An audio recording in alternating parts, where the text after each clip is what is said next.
Today, we bring you an incredible and deeply moving story you will not want to miss. Do not skip this video. A billionaire entered Zoe's quiet diner. When his wallet slipped, her late mother's photo fell out. Her humble, unknown mother. Zoe froze. Why did a powerful stranger carry her mother's face? Rain tapped against the foggy diner windows as the neon sign outside buzzed in flickering red. The late-night shift dragged on like usual, with Zoe Carter scrubbing down the counter, exhausted and dreaming of sleep. The only sound was the humming of an old refrigerator and the occasional hiss of the coffee machine. She yawned and glanced at the clock. Almost midnight. Then, without warning, the door creaked open. The bell chimed above it softly. Zoe turned. A tall man stepped inside, his charcoal overcoat still damped from the storm. He looked completely out of place in their tiny, greasy spoon diner, like he had walked out of a Wall Street boardroom and straight into the wrong zip code. His sleek shoes didn't squeak on the linoleum. His movements were quiet, deliberate. He scanned the room without smiling. Zoe stiffened. She had served truckers, travelers, and tired locals for years, but something about this man made her pulse quicken. He was in control, wealthy, powerful, the kind of man whose name might be carved on the buildings downtown. He chose a booth by the window and sat without a word. Zoe grabbed her notepad and forced a polite smile as she approached.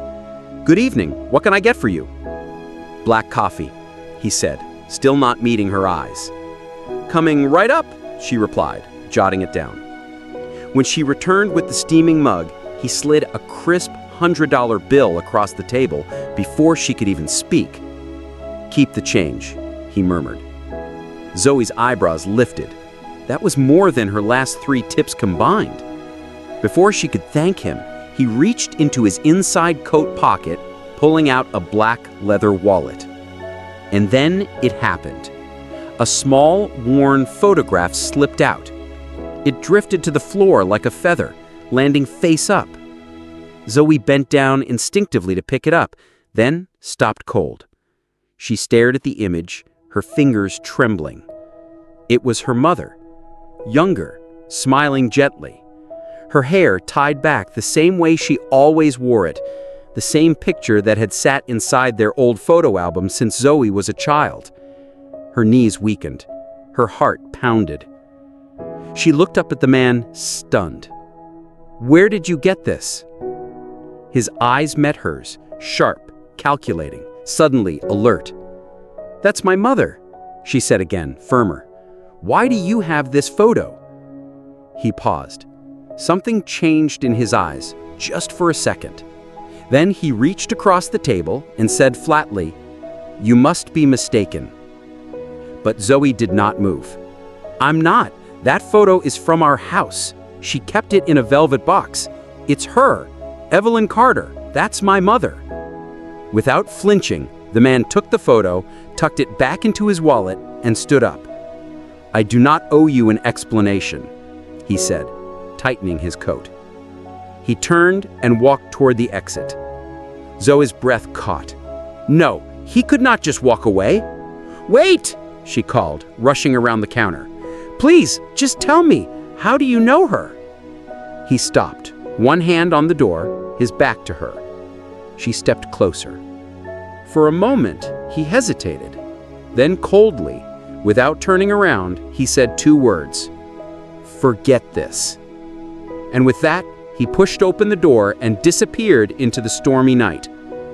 Zoe ran after him, but by the time she reached the sidewalk, a sleek black car had already pulled away from the curb and vanished into the rain. She stood there alone, soaked to the bone, heart hammering. That man, whoever he was, had her mother's photo in his wallet. And he acted like it meant nothing. But Zoe knew better. She was going to find out the truth, no matter what it cost her. Zoe did not sleep that night. She sat at the edge of her worn couch, the apron still balled in her hands, her eyes fixed on the wall like it held answers. The man's words kept echoing, "Forget this." But how could she forget? That photo in his wallet, it was real, not some coincidence. It was the exact same picture her mother had kept in her jewelry box for decades. A copy? Maybe. But why would a billionaire, someone so far removed from their quiet life, have it? She pulled out an old shoebox filled with her mom's keepsakes. Letters, photos, a cracked locket, and the original photo, identical to the one she saw fall from that wallet. Her heart raced. Who was he? She fired up her old laptop and typed "New York billionaires, real estate" into the search bar. She narrowed it down by face: chiseled jaw, piercing blue eyes, dark brown hair slicked back with the kind of moneyed polish only people born into wealth wore like skin. Then she found him. Richard Lawson, CEO of Lawson Global Enterprises. Estimated net worth, $3.2 billion. A real estate mogul whose name was stamped on luxury buildings and penthouses across the country. She clicked on photo after photo, press conferences, charity galas, stockholder meetings. It was him. But his public life revealed nothing. No mention of Evelyn Carter, no connection to her mother, no scandal, no affair, no past buried under tabloids. The man had erased any link to her mom, if there had ever been one. Or he made sure no one would ever find it. Zoe's hands shook as she closed the laptop. She felt sick. He knew her mother. She was sure of it. She saw something in his eyes when he looked at that photo. Recognition, regret, maybe even guilt. By morning, she had made up her mind. She grabbed the worn photo from her mom's memory box, tucked it carefully into her jacket, and headed for the bus stop. She was going to confront him, directly. No more questions whispered into the night. The bus dropped her downtown, where skyscrapers scraped the clouds and people walked like time owed them something. She stared up at the glass tower of Lawson Global Enterprises. It was cold, intimidating. She stepped through the doors and marched straight to the marble reception desk. "I need to see Richard Lawson," she said, her voice stronger than she felt. The receptionist barely looked up. "Do you have an appointment?" "No, but it's important. He knows my mother." That got the woman's attention for a second. Then her smile returned, cold and rehearsed. "Mr. Lawson does not take walk-ins." She expected that. Her eyes scanned the security gates. Key cards, guards, no easy way in. Then she spotted a young man in a Lawson Global badge walking past, juggling a coffee and paperwork. He looked distracted. So he took a deep breath and stepped beside him. "Hey, you forgot to email me that project file. Mr. Lawson needed it this morning." The man blinked. "Huh? Come on, you're gonna make us both look bad." Before he could respond, she slipped through the security gate right behind him as his card beeped. She was in. The elevator ride to the top floor was silent, tense, and felt like an eternity. When the doors opened, a sleek reception desk and a large abstract sculpture greeted her. A man in a black suit approached immediately. "Miss, do you have an appointment?" Zoe stood her ground. "Tell Richard Lawson his past just walked into the building. My mother's name was Evelyn Carter, and I am not leaving until he speaks to me." The man stared at her for a beat, then disappeared behind a thick glass door. Every second felt like an hour. Then, finally, the door opened. Richard Lawson stepped out. His face was unreadable, but something behind his eyes gave him away. He remembered. He walked forward, slow and deliberate. After a pause, he spoke one sentence. "Come with me." The heavy office door closed behind Zoe with a quiet click. Silence. She stood frozen in Richard Lawson's private office, more like a luxury suite in the sky. The glass walls revealed the entire city skyline, but Zoe felt caged, trapped. She clutched the old photograph in her pocket like a lifeline. Richard moved with cold precision. He walked to his desk and opened a drawer, pulling out his wallet. Slowly, deliberately, he laid the photograph, the same one, on the table. He said nothing. Zoe stared at it, then at him. You knew her. His eyes didn't flinch. I did not just know her. Zoe's breath caught. I loved her, he said finally. Silence again, but this one was heavier, like the truth had its own gravity. Zoe stepped forward, her pulse thudding. You loved Evelyn Carter? My mother? She asked, her voice cracking at the edges. Richard exhaled. For once, he didn't look powerful. He looked aged, haunted. She was the only woman I ever truly wanted to build a life with. But I was a coward. Zoe's heart thudded louder. My parents, my entire world threatened to cut me off. No inheritance, no company, no future. Because of her. Zoe's jaw clenched. Because she was black? Richard didn't answer right away. The silence was answer enough. I thought I could come back for her, after I secured my position, after I proved I didn't need their approval. But you never did, Zoe said sharply. He flinched. I came back 2 years later. I searched, but she was gone. She had vanished. I hired people. I looked everywhere. It was like she erased herself. Zoe's eyes burned. Because you shattered her. She built herself back from nothing for me. She never spoke your name, not once. I never knew you existed. Richard looked down, jaw tight. She did it to protect you, for me, from what I had become. Zoe paced the floor. Her thoughts raced, tangled, stabbing her from all sides. Her mother had hidden this, buried it. Why? Unless Zoe remembered something. She rushed home that night, threw open the old wooden box her mother had kept under the bed. Beneath letters and baby pictures and birthday cards was something she had never seen before. A small velvet pouch. Her hands trembled as she opened it. Inside was a delicate silver necklace. On the front it read, "Forgive, love, begin." And on the back, Zoe gasped.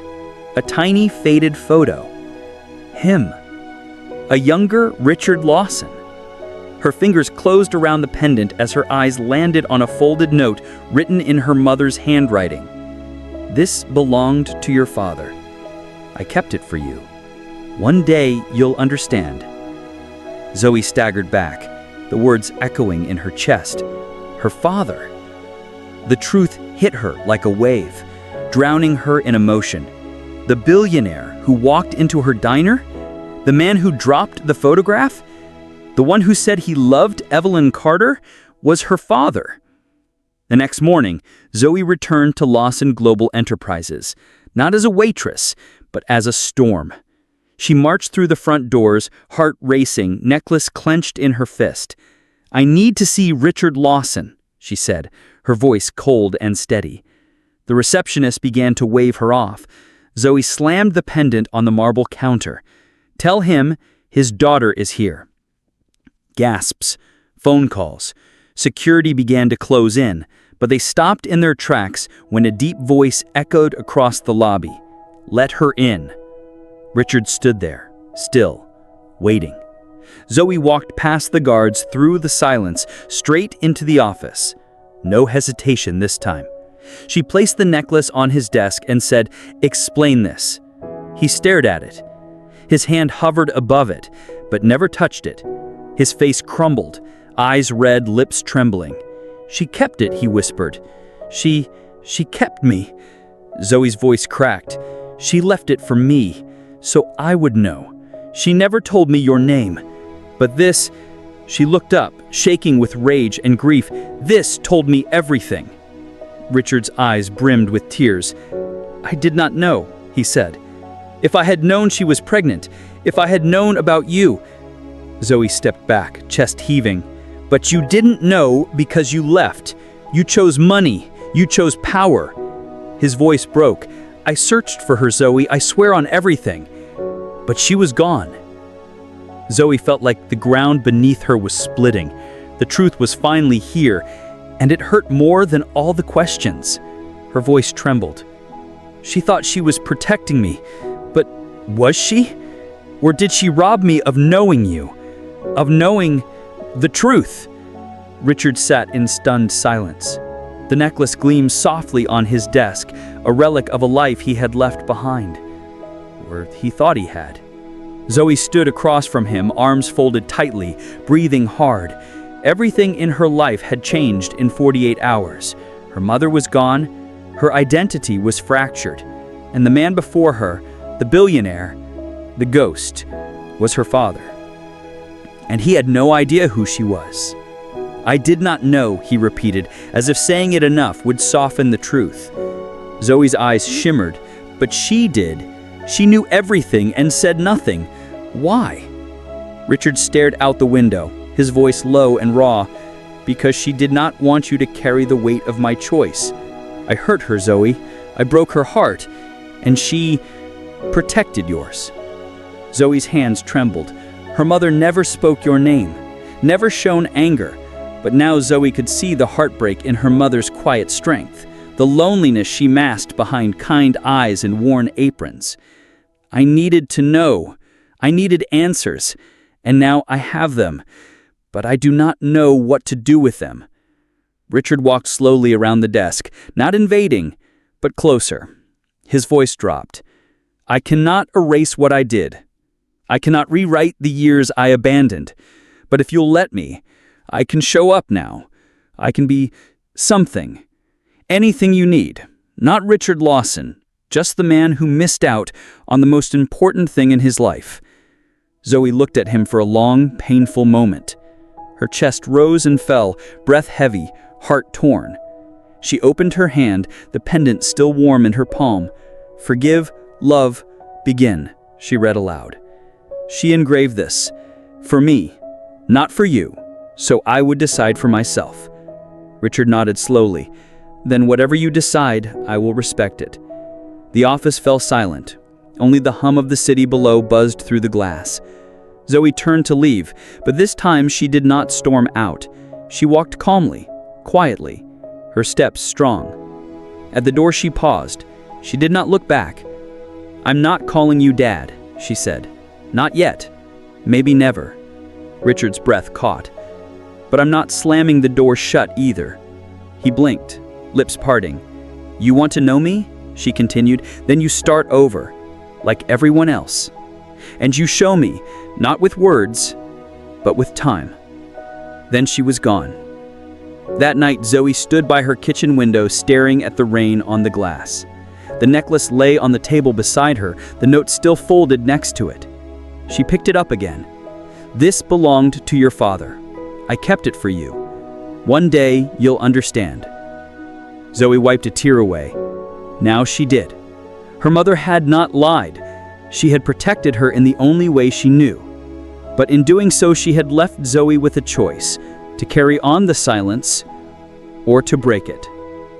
A knock at the door pulled her from her thoughts. She opened it to find a small package on the ground. No name, no address. Inside was a book, The Lost Years, a journal, and on the inside cover, handwritten in ink, "For every moment I missed, I hope you'll let me earn the rest. R.L." Zoe's heart twisted. She held the book to her chest and closed her eyes. Weeks later, Zoe walked through Central Park on a crisp autumn morning. Beside her, a tall man carried 2 cups of coffee. They sat on a bench. The conversation was slow, careful, but it was real. Zoe was still cautious, still guarded. But for the first time in her life, she was not alone in her story. Not anymore. Zoe Carter's story is a reminder that even the deepest secrets cannot stay buried forever. That love, when given a second chance, can grow in the most unlikely places. Would you forgive someone who abandoned you, or is some pain too deep to heal? Tell us in the comments, what would you do? If you felt something in this story, please like, share, and subscribe. Your support helps us bring more powerful stories to life. Thank you for watching.